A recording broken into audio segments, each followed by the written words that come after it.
This is a $20 billion airport built on an artificial island in the sea.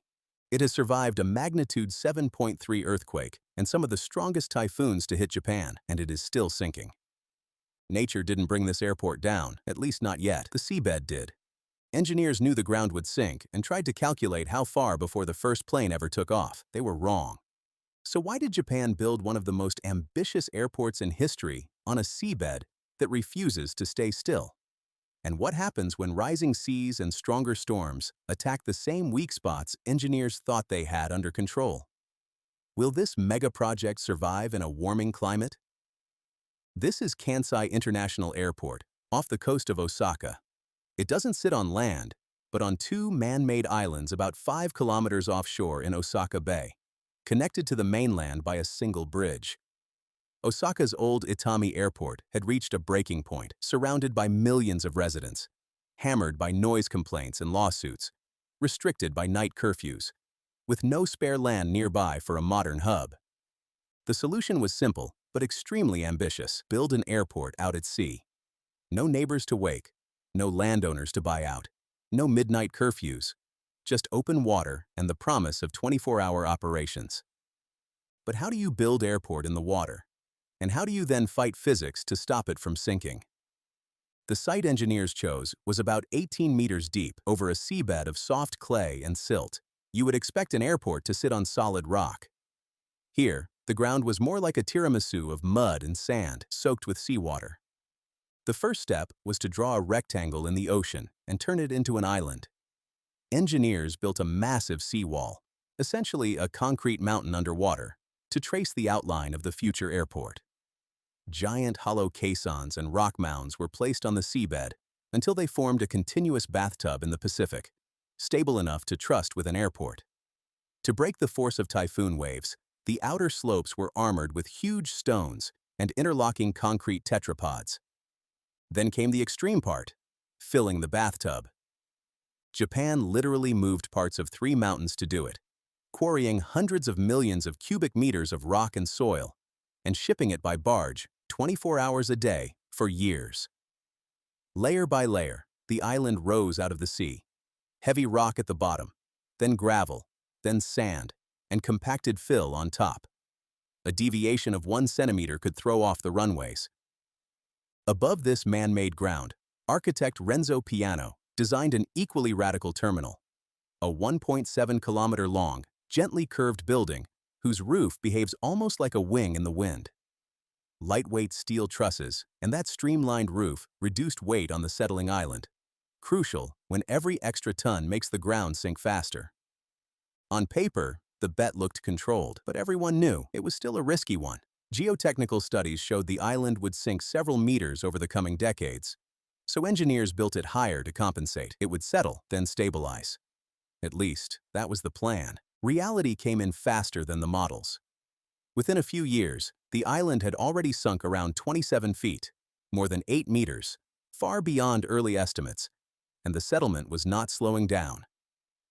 Engineers realized the problem was not just the top layers of soil they had tried to consolidate, but deeper clay strata laced with sand pockets that behaved in far more complex ways than expected.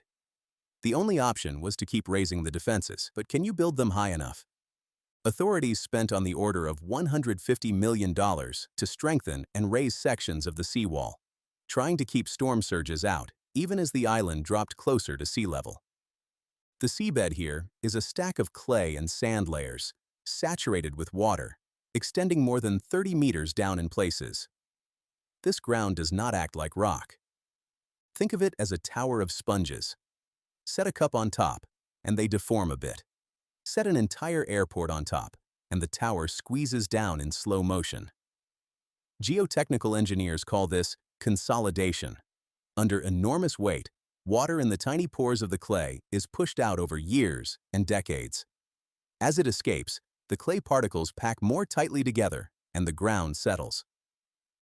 The team tried to hack the physics, drilling thousands of vertical holes through the clay and filling them with sand, creating sand drains, like poking straws into a sponge so trapped water escapes faster, forcing most of the settlement to happen early before the airport opened. It helped, but did not eliminate the deeper problem. As monitoring showed settlement racing past expectations, engineers had to dump more fill on top to keep the surface above the tide line. Renzo Piano's terminal is deliberately lightweight. A steel skeleton and long-span trusses, plus a curved roof that sheds typhoon winds. But here's another problem.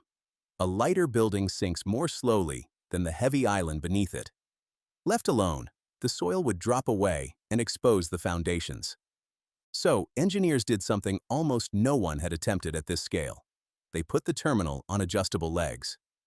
That's the same idea used at Germany's Neumayer station in Antarctica, where the research base stands on hydraulic legs jacked up as snow piles up beneath it. Kansai does the same trick, but instead of chasing rising snow, it is chasing a sinking seabed.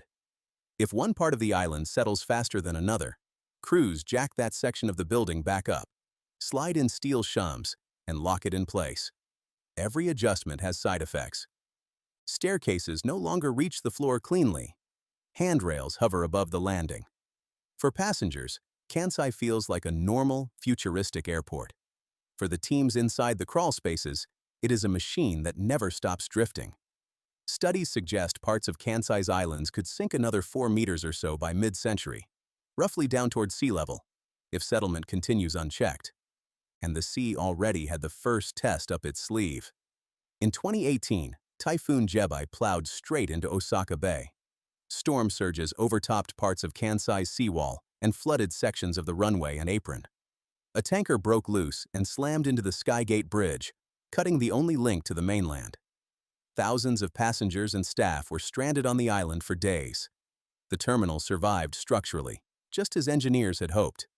But Jebi exposed the core problem, the shrinking margin between the sea outside and the level of the island inside. Projections based on the latest climate models suggest seas around Japan are likely to rise by around 15 to 25 centimeters by 2050 under mid-range scenarios. In simple terms, Kansai is fighting gravity and climate change at once. The ground is going down while the water is coming up, something the original settlement models never accounted for. This pattern is not unique.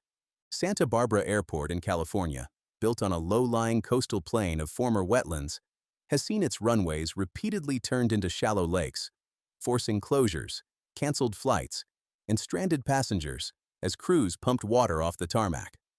George Bush Intercontinental in Houston and Louis Armstrong International in New Orleans sit next to rivers, bays, or deltas, where even a small rise in sea level, combined with heavier rain and storm surge, can easily turn access roads into flood zones.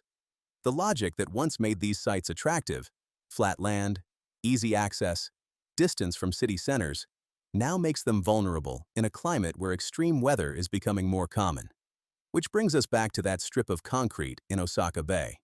It proved that engineers can build an island in the sea, design it to ride out earthquakes and typhoons, jack a sinking terminal back up, and keep jets landing 24/7 with almost no noise complaints.